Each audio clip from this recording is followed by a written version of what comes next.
새벽 5시 정혜 식당에 불이 켜졌다. 김정혜는 평소와 다름없이 앞치마를 두르고 주방으로 향했다. 40년 동안 매일 반복해온 일상이었지만 오늘은 달랐다. 마지막이었다. 정혜야, 오늘이 마지막이구나. 정혜는 혼잣말을 중얼거리며 가스레인지에 불을 켰다. 푸른 불꽃이 올라오는 모습을 바라보니 가슴 한편이 먹먹해졌다. 이 작은 불꽃 하나로 얼마나 많은 끼니를 만들어냈던가. 오전 10시 첫 손님이 들어왔다. 이 동네에서 30년 넘게 살아온 박할머니였다. 정혜야, 정말 오늘이 마지막이야. 박할머니의 목소리에는 아쉬움이 묻어났다. 그래요, 할머니. 재개발로 다 철거된대요. 어쩔 수 없어요. 정혜는 평소보다 더 정성스럽게 김치찌개를 끓였다. 할머니가 제일 좋아하는 메뉴였다. 점심시간이 되자 단골 손님들이 하나둘 모여들었다. 동네 아저씨들, 근처 직장인들, 학원 마치고 들르는 아이들까지. 모두들 아쉬워했다. 사장님, 다른 곳에서 다시 하실 거죠? 한 직장인이 물었다. 정혜는 쓸쓸히 웃었다. 글쎄요. 나이가 이젠 70 넘었는데 새로 시작하기엔 좀 늦었죠. 오후 3시 마지막 손님이 나간 후 정혜는 천천히 가게를 둘러봤다. 낡은 테이블과 의자들, 벽에 걸린 가족 사진들, 구석에 놓인 김치냉장고까지. 모든 것이 추억으로 가득했다. 정혜는 가장 아끼던 가족 사진을 벽에서 떼어냈다.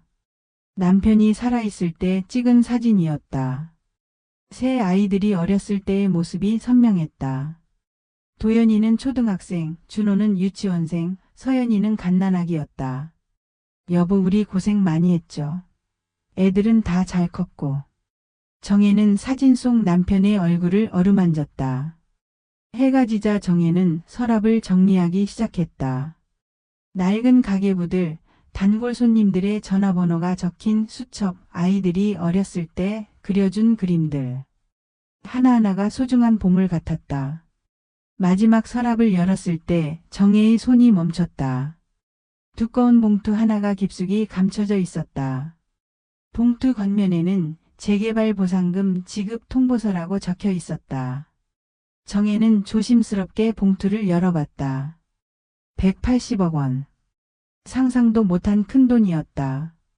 이 작은 가게 자리가 이런 가치를 가지고 있을 줄 누가 알았겠는가. 180억. 이걸 애들한테 말하면 어떻게 나올까? 정혜는 통지서를 다시 봉투에 넣으며 깊은 생각에 잠겼다. 평소 아이들의 모습이 하나씩 떠올랐다. 도연이는 성공한 직장인이라고 자랑하지만 정작 어머니 앞에서는 늘 바빠 보였다. 준호는 사업한다며 돈 이야기만 나오면 힘들다고 했다. 서연이만 유일하게 진심으로 어머니를 걱정해 주었다. 진심을 알고 싶다. 돈이 없을 때와 있을 때 애들이 나를 어떻게 대하는지. 정혜는 봉투를 다시 서랍 깊숙이 넣었다. 밤 9시 정혜는 마지막으로 가게 전체를 둘러봤다. 형광등을 끄고 문을 잠그며 40년의 세월을 뒤로했다. 내일부터는 어디서 무엇을 하며 살아야 할까. 70 넘은 나이에 갈 곳도 마땅치 않았다. 휴대폰을 꺼내든 정혜의 마음은 복잡했다. 세 자녀 중 누구에게 먼저 연락해야 할까. 가장 든든해 보이는 큰아들부터 전화해보자. 정혜는 도연이의 번호를 눌렀다. 여보세요, 도연아. 정혜의 목소리에는 어색함이 섞여 있었다. 아, 엄마. 무슨 일이세요? 도연의 목소리는 차가웠다. 회사 일로 바쁜 듯 했다. 가게가 오늘로 문 닫았거든. 그래서 하루만 재워달라고 전화했어. 전화 너머로 잠시 침묵이 흘렀다.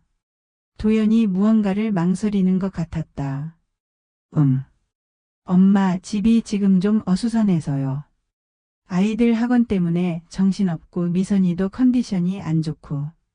도연의 변명이 이어졌다. 그래도 하룻밤만. 알았어요. 그럼 오세요. 근데 너무 늦지는 마시고요. 정혜는 택시를 타고 도연이네 아파트로 향했다. 30평대 아파트였지만 정혜에게는 커 보였다. 초인종을 누르자 며느리 미선이 문을 열었다. 어머님 어서 오세요. 미선의 인사는 형식적이었다. 정혜의 낡은 외투와 초라한 장바구니를 보는 미선의 시선이 불편했다. 거실로 들어서자 미선이 재빨리 소파 위에 수건을 깔았다. 어머님 여기 앉으세요. 수건을 좀 깔았어요. 정혜는 그 행동의 의미를 알 수 있었다. 자신이 더러워 보인다는 뜻이었다. 가슴이 답답해졌지만 참았다. 도연이는 회사 일로 늦을 거예요. 요즘 프로젝트 때문에 밤늦게 들어와요. 미선은 정혜와 눈을 잘 마주치지 않았다. 저녁 시간이 되자 도연이 집에 돌아왔다. 피곤한 표정이었다. 엄마 오셨구나. 식사는 하셨어요? 아니 아직. 미선이 간단히 저녁을 차려주었다. 라면에 계란 하나 넣은 것과 김치뿐이었다.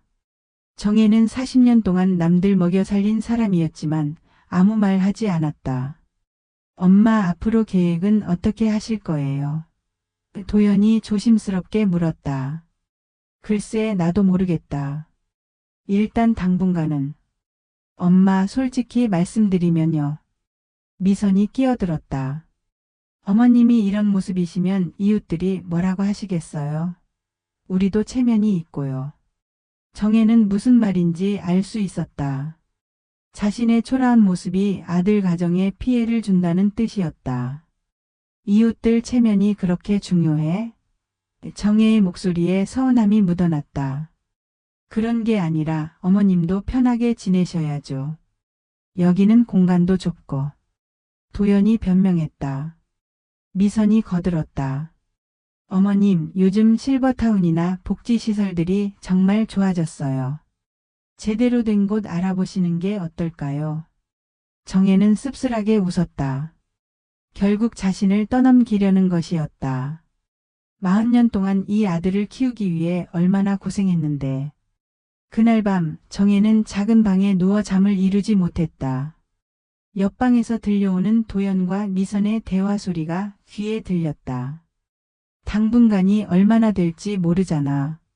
엄마가 계속 여기 계시면 우리도 힘들고. 준호한테도 연락해봐.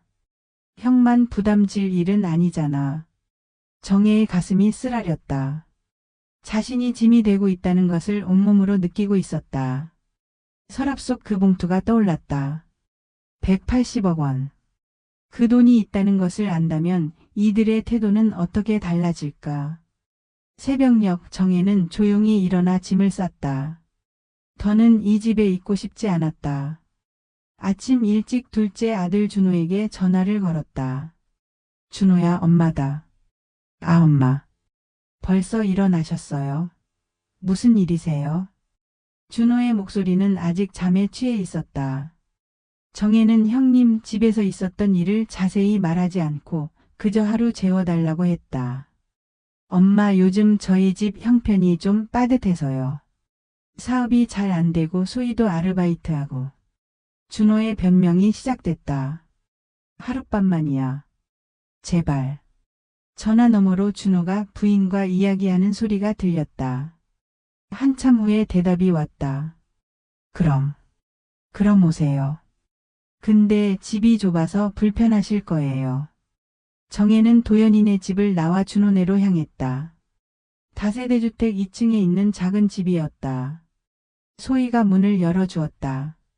어머님 어서 오세요. 소희는 미소를 짓고 있었지만 그 미소가 어색해 보였다. 집 안은 정말 좁았다. 거실과 주방이 한 공간에 있고 방이 2개뿐이었다. 하지만 정혜는 아무 불평하지 않았다. 어머님 여기 앉으세요. 차 한 잔 드릴게요. 소희는 친절했지만 정혜의 움직임 하나하나를 예의주시하는 것 같았다. 준호가 뒤늦게 일어났다. 머리가 헝클어진 채로 나타났다. 엄마 오셨구나. 형네는 어떻게? 응, 좀 불편해서 나왔어. 아, 그러시구나. 준호는 더 이상 묻지 않았다. 형의 사정도 충분히 짐작하고 있었다. 저녁 식사 시간이 되었다. 소희가 간단히 밥상을 차려주었다. 그런데 밑반찬이 몇 개 없어 보였다. 김치와 시금치 나물, 멸치볶음 정도였다. 어머님, 죄송해요. 형편이 넉넉하지 않아서 이것밖에. 소희의 말에는 진심이 섞여 있는 것 같았다. 괜찮다, 괜찮아. 나도 혼자 살 때는 이렇게 먹었어. 정혜는 괜찮다고 했지만 속마음은 복잡했다. 식사를 마치고 나서 소희가 조심스럽게 말을 꺼냈다. 어머님, 요양원도 요즘 시설이 정말 좋더라고요. TV에서 봤는데 호텔 같은 곳도 있고요. 준호도 거들었다. 그래요, 엄마. 거기서는 또래분들도 많고 프로그램도 다양하고 여기보다 훨씬 편하실 거예요. 저희도 마음이 놓이고요. 정혜는 젓가락을 놓았다. 결국 이 집에서도 같은 이야기를 듣게 되었다. 너희도 나를 요양원에 보내고 싶구나. 그런 게 아니라요, 어머님. 진짜 좋은 곳이 많아요. 시설도 좋고 의료진도 상주하고. 소희가 필사적으로 설명했다. 돈은 누가 내는데? 준호와 소희가 잠시 말을 멈췄다. 그들도 경제적으로 여유가 없었다. 그건 형이랑 상의해서. 준호의 목소리가 작아졌다.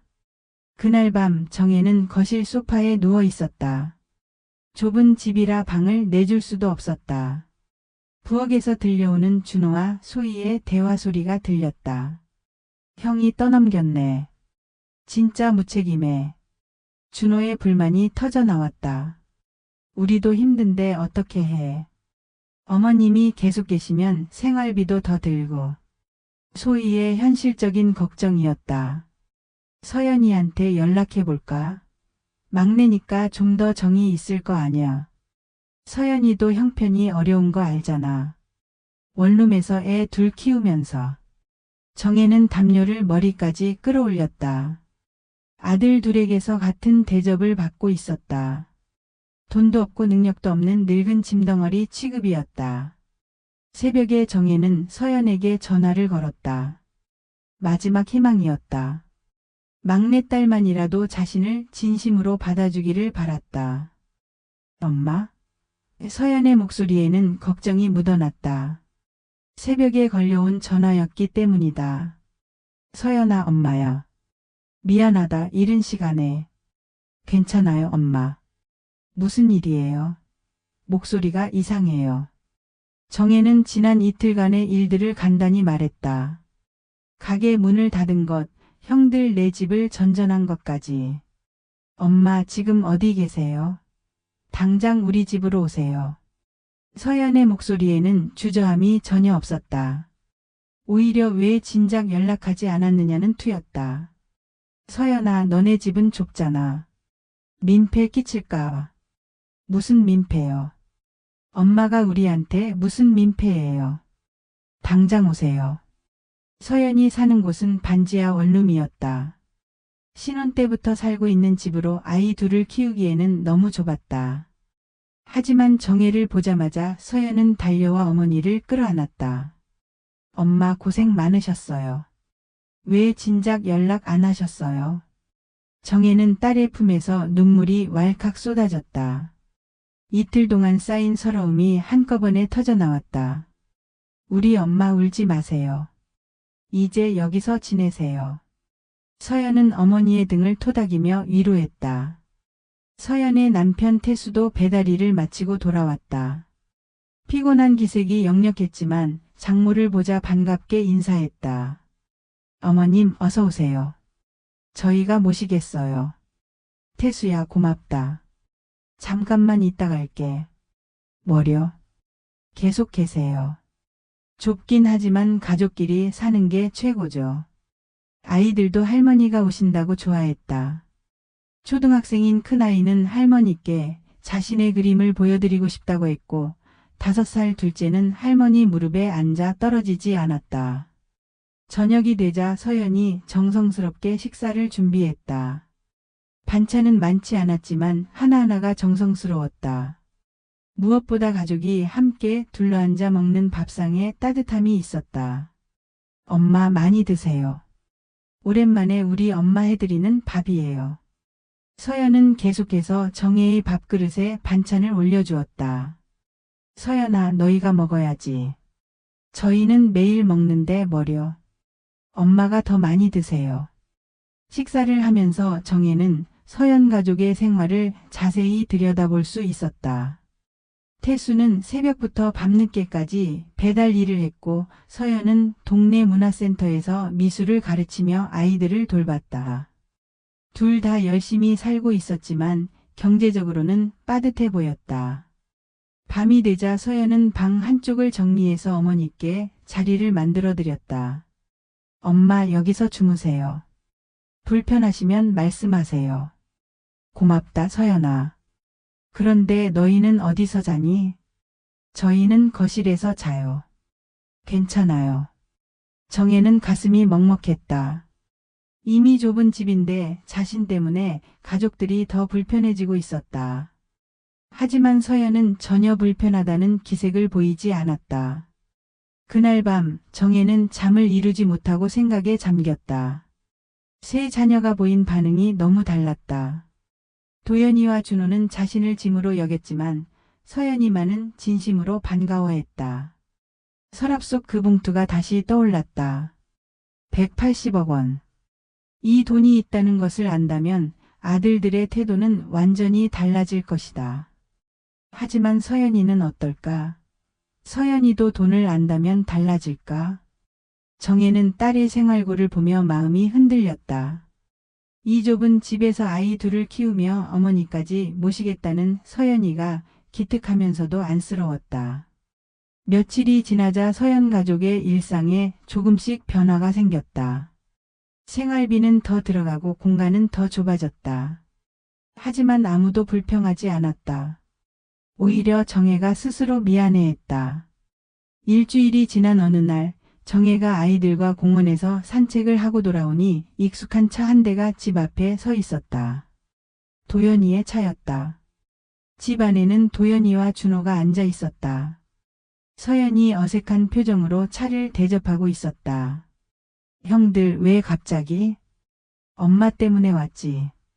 이렇게 지내시면 안 되잖아. 도연의 목소리는 권위적이었다. 정혜가 들어서자 분위기가 더욱 어색해졌다. 엄마 여기 계셨구나. 연락도 안 하시고. 도연이 불만스럽게 말했다.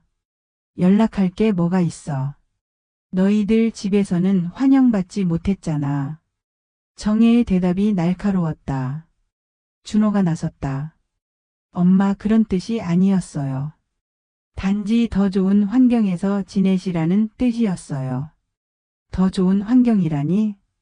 도연이 본격적으로 말을 꺼냈다. 엄마 솔직히 말씀드릴게요. 서연이네 집은 너무 좁아요. 아이들도 있고 엄마까지 계시면 다들 불편하잖아요. 서연이 반발했다. 오빠들 그런 말 하지 마세요. 저희는 전혀 불편하지 않아요. 서연아, 내 마음은 고맙지만 현실을 봐야지. 여기서 엄마가 편하시겠어? 준호가 거들었다. 그럼 오빠들이 모시면 되잖아요. 왜 저만 불편하다고 하세요? 형제들 사이에 긴장감이 흘렀다. 정혜는 가슴이 답답했다. 자식들이 자신 때문에 다투고 있었다. 도연이 가방에서 봉투를 꺼냈다. 엄마 이걸로 좋은 요양원을 알아보세요. 우리가 조사해봤는데 정말 좋은 곳들이 많아요. 봉투 안에는 50만 원이 들어있었다. 50만 원으로 뭘 하라는 거야? 일단 준비금이고요. 나머지는 저희 셋이 분담해서 낼게요. 도연의 말이 매끄러웠다. 서연이가 화를 냈다. 오빠 이게 뭐예요? 엄마를 떠넘기려는 거예요. 떠넘기는 게 아니야. 이게 모두를 위한 길이라고. 준호도 형편에 섰다. 모두를 위한 길이라니요? 오빠들을 위한 길이겠죠. 정혜는 더 이상 참을 수 없었다. 그만해. 내 앞에서 그런 말 하지 마. 아이들이 모두 조용해졌다. 정혜의 목소리에는 분노가 섞여 있었다. 너희들 말이 다 맞아. 나는 이제 쓸모없는 늙은이야. 돈도 없고 갈 곳도 없고. 정혜의 목소리가 떨렸다. 엄마 그런 뜻이 아니에요. 서연이 어머니의 손을 잡았다. 아냐 서연아. 형들 말이 맞아. 나는 짐이야. 돈 없는 늙은이는 어디서도 환영받지 못해. 도연과 준호는 어머니의 말에 할 말을 잃었다. 그들의 속내가 그대로 드러났기 때문이다. 그럼 이제 진실을 말해줄게. 정혜는 일어서서 가방을 들었다. 내가 정말 돈 없는 늙은이인지 너희들이 한번 보라고. 정혜는 가방에서 그 봉투를 꺼냈다. 두꺼운 서류 봉투였다. 세 자녀 모두 궁금한 표정으로 바라봤다. 정혜는 봉투에서 재개발 보상금 통지서를 꺼냈다. 공식 서류의 무게감이 거실의 분위기를 바꿔놓았다. 이게 뭐예요, 엄마? 서연이 먼저 물었다. 재개발 보상금 지급 통보서야. 정혜의 목소리는 차분했지만 눈빛에는 강한 의지가 있었다. 도연이 서류를 받아들었다. 눈을 크게 뜨며 숫자를 다시 확인했다. 180억.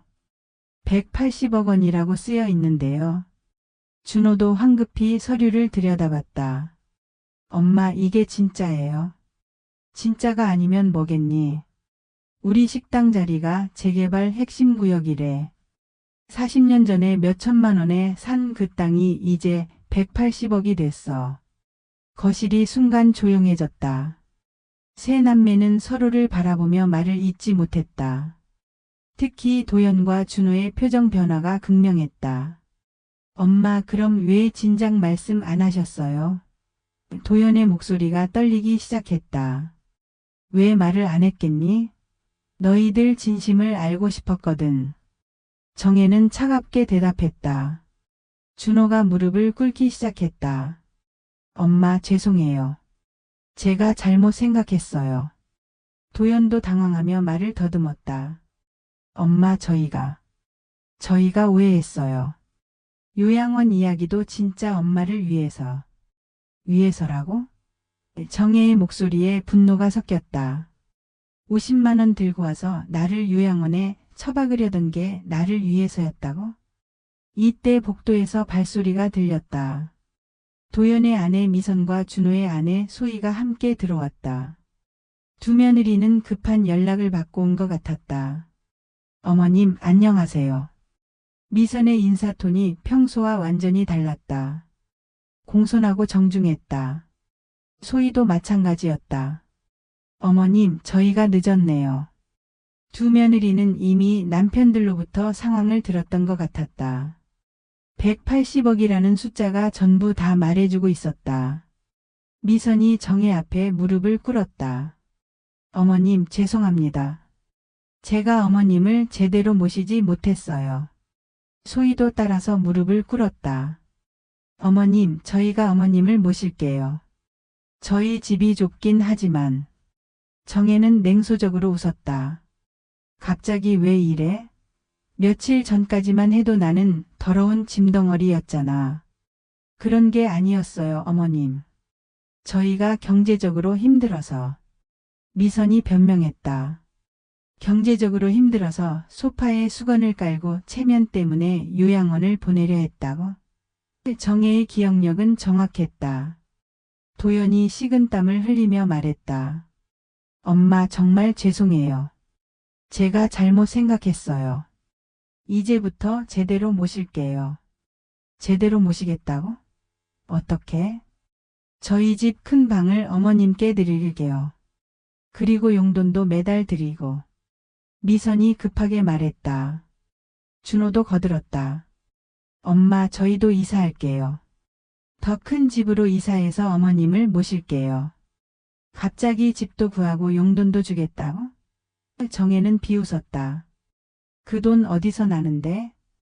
순간 모든 시선이 정혜에게 집중됐다. 180억의 주인이 바로 정혜였기 때문이다.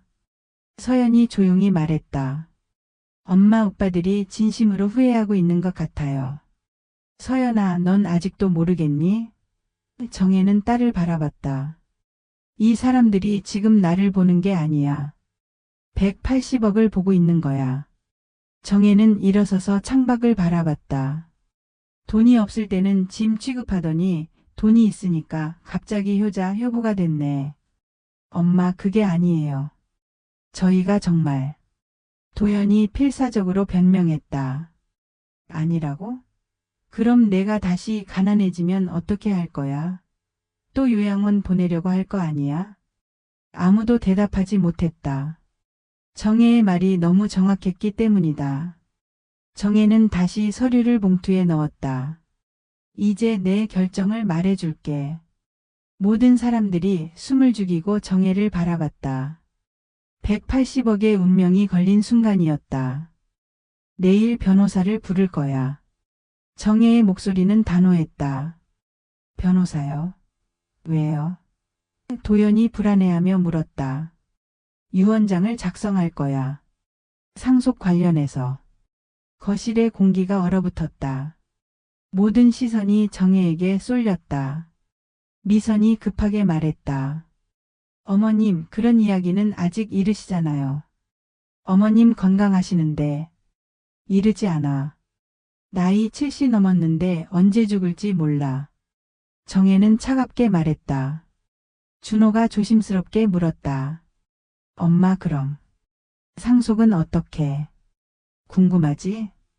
정혜는 준호를 바라봤다. 이제야 관심이 생겼네. 소희가 무릎을 꿇고 말했다. 어머님, 저희가 잘못했어요. 앞으로 정말 잘할게요. 잘한다는 게 뭐야? 180억 때문에 잘한다는 거야. 진짜 나를 생각해서 잘한다는 거야? 아무도 대답하지 못했다. 그들의 마음이 어디에 있는지 모두 알 수 있었다. 다음 날 정혜는 정말로 변호사를 불렀다. 세 자녀 모두 자리에 앉았다. 도연과 준호는 초조해했고 서연은 걱정스러운 표정이었다. 변호사가 서류를 꺼내며 설명했다. 상속자는 김서연 씨 한 분으로 지정되었습니다. 전체 재산 180억 원 전액입니다. 뭐라고요? 도연이 벌떡 일어났다. 엄마, 그럼 저희는요? 준호도 당황했다. 정혜는 담담하게 말했다. 너희들한테는 상징적인 것들을 줄 거야. 상징적인 것이요? 도연아, 너한테는 체면을 줄게. 평생 그렇게 체면만 챙겼으니까 앞으로도 체면으로 살아봐. 도연의 얼굴이 창백해졌다. 준호야, 너한테는 현실을 줄게. 평생 현실을 핑계로 살았으니까 이제 진짜 현실을 마주해봐. 준호도 할 말을 잃었다. 정혜는 며느리들도 바라봤다. 미선아, 너한테는 깨끗한 소파를 줄게. 시어머니가 더럽다고 수건까지 깔았으니까 평생 깨끗한 소파에서만 살아봐. 미선이 울음을 터뜨렸다. 어머님, 제발. 소희야, 너한테는 좋은 요양원 정보를 줄게. 나를 요양원에 보내려고 그렇게 열심히 알아봤잖아. 소희도 눈물을 흘리며 무릎을 꿇었다. 변호사가 서류에 도장을 찍으며 말했다. 법적으로 효력이 발생했습니다. 도연이 필사적으로 매달렸다.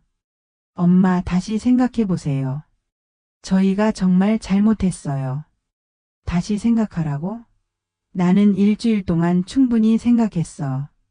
너희들이 나를 어떻게 보는지 똑똑히 봤고. 준호도 울먹이며 말했다. 엄마, 저희도 엄마 자식이잖아요. 이렇게 하시면. 자식이라고? 자식이 어머니를 요양원에 버리려고 해? 정혜의 목소리에는 서운함이 가득했다. 서연이 조용히 말했다. 엄마, 저는 이런 식으로 받고 싶지 않아요. 서연아, 넌 달라. 넌 내가 돈이 있는지 없는지도 모르는 상태에서 나를 받아줬어. 그게 진짜 효심이야. 하지만 오빠들도 제 형들이에요. 형들이 너를 형수로 생각했니? 너는 가난하다고 무시당했잖아. 정혜의 말이 맞았다. 도연과 준호는 서연의 가난한 생활을 늘 무시했다. 변호사가 일어서며 말했다. 모든 절차가 끝났습니다. 15일 후에 정식으로 효력이 발생합니다. 도연과 준호는 마지막까지 매달렸지만 정혜의 마음은 이미 굳어져 있었다. 8장 마이너스 새로운 시작과 후일담. 3개월 후 서연 가족은 강남의 새 아파트로 이사했다. 50평대 아파트로 아이들 각자의 방도 있고 정혜만의 공간도 마련되었다. 엄마 여기가 어때요? 서연이 넓은 거실을 가리키며 물었다. 좋다. 정말 좋아. 정혜는 환한 미소를 지었다. 오랜만에 진짜 웃음이었다. 태수도 배달 일을 그만두고 작은 카페를 열었다. 서연은 집에서 온라인 미술 강의를 시작했다. 아이들은 좋은 학교로 전학을 가서 꿈을 키우고 있었다. 어느 일요일 오후 초인종이 울렸다. 서연이 문을 열어보니 도연이 서 있었다. 초라한 모습이었다. 서연아, 오빠 왜 왔어요? 도연의 얼굴은 수척했다. 엄마 좀 뵙고 싶어서. 거실에서 정혜가 손주들과 함께 텔레비전을 보고 있었다. 도연을 보자 표정이 굳어졌다. 무슨 일이야? 엄마 저 회사에서 잘렸어요. 도연의 목소리가 떨렸다. 그래서 미선이랑도 이혼했어요. 집도 경매로 넘어가고. 정혜는 냉정하게 말했다. 그래서 나한테 뭘 원하는 거야? 엄마 다시 한 번만 기회를 주세요. 제가 정말 잘못했어요. 기회? 넌 이미 기회를 가졌었어. 나를 진심으로 대할 기회를. 도연이 무릎을 꿇었다. 엄마 제발. 저도 엄마 아들이잖아요.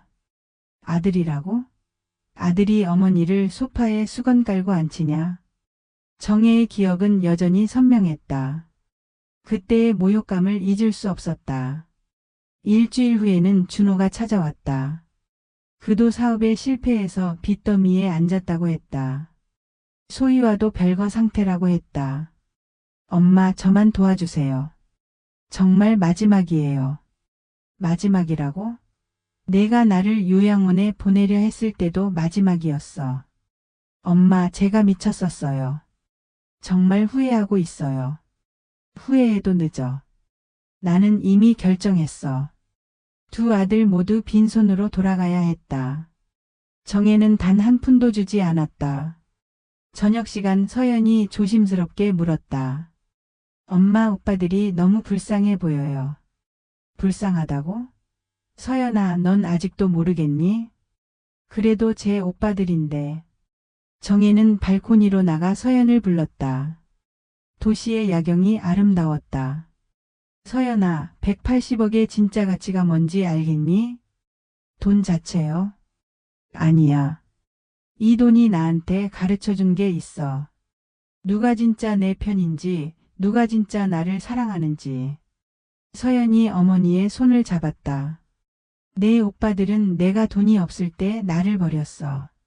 그건 진짜 사랑이 아니었어. 너는 달랐지. 내가 아무것도 없을 때도 나를 받아줬잖아. 엄마. 그게 진짜 가족이야. 조건 없는 사랑, 그게 진짜 가족의 의미야. 멀리서 아이들의 웃음소리가 들렸다. 태수가 아이들과 함께 놀아주고 있었다. 이제야 진짜 가족이랑 사는구나. 정혜는 만족스러운 미소를 지었다. 엄마 고마워요. 저희를 믿어주셔서. 고맙긴. 너희가 나를 진짜 가족으로 만들어준 거야. 그날 밤 정혜는 일기장에 썼다. 180억 원이라는 큰 돈을 받았지만 진짜 보물은 따로 있었다. 진심으로 나를 사랑하는 가족을 찾은 것이다. 서연이는 내가 가난할 때도 변하지 않았다. 그게 진짜 효심이고 진짜 사랑이다. 돈 때문에 달라지는 사랑은 가짜다. 이제야 알겠다. 창밖으로 별이 보였다. 하늘에 있는 남편도 이 모든 상황을 지켜보고 있을 것이다. 여보 우리 딸 하나는 제대로 키웠지? 서연이가 우리를 부끄럽게 하지 않았어. 정혜는 평생 처음으로 진짜 평안함을 느꼈다. 돈의 가치를 알게 된 것이 아니라 진짜 가족의 가치를 알게 된 것이다. 몇 달 후 도연과 준호는 더 이상 찾아오지 않았다. 그들도 결국 어머니의 마음이 돌아서지 않을 것임을 깨달았다. 정혜는 가끔 그들을 생각했다. 미워하지는 않았다. 단지 실망했을 뿐이었다. 그들이 진짜 사랑이 무엇인지 깨달을 날이 올까? 아마 평생 모를 것이다. 서연 가족과 함께하는 일상은 평범하지만 행복했다. 손주들이 학교에서 돌아오면 숙제를 도와주고 서연이와 함께 장을 보러 나가고 태수와 함께 저녁 산책을 하는 것. 이런 소소한 일상이 진짜 행복이었다. 어느 봄날 정혜는 서연과 함께 벚꽃 구경을 갔다. 만개한 벚꽃이 아름다웠다. 엄마 행복하세요? 서연이 물었다. 그럼 정말 행복해.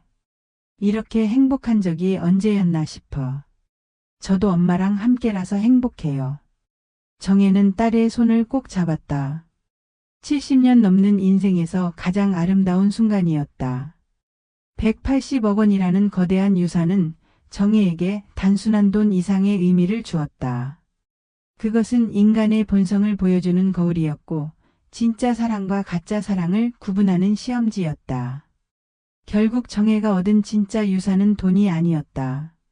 조건 없이 자신을 사랑하는 진짜 가족이었다. 그것이 인생의 황혼기에 받을 수 있는 가장 큰 선물이었다. 해가 저물어가는 벚꽃길에서 정혜는 진짜 행복이 무엇인지 깨달았다. 그것은 많은 돈이 아니라 진심으로 함께할 수 있는 사람이 있다는 것이었다. 이 이야기는 이렇게 막을 내렸습니다. 한 노인의 마지막 선택이 보여준 것은 인생의 진실과 가족의 참된 의미였습니다.